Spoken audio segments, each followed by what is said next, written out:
अस्सलाम वालेकुम, आप देख रहे हैं PA न्यूज HD और मैं हूं आपके होस्ट सादिया बतौल।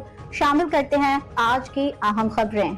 खबर शामिल करते हैं ब्यूरो चीफ कराची मोहम्मद सलीम से।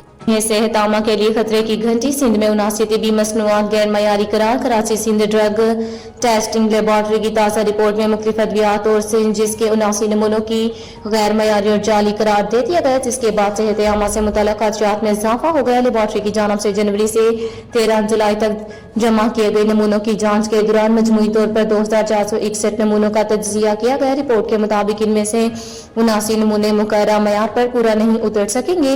रिपोर्ट में इंकशाफ किया गया कि 30 ऑटो डिजेबल सिरिंजेस या तो गैर मयारी और जाली पाई गई। माहिरीन के मुताबिक ऑटो डिजेबल सिरिंजेस को इस तरह तैयार किया जाता है कि इन्हें सिर्फ एक मरतबा इस्तेमाल किया जा सके, ताहम बाज़ नमूनों में यह हिफाजती खसूसियत मौसर नहीं पाई गई, जिससे इनके दोबारा इस्तेमाल का खतरा पैदा हो सकता है।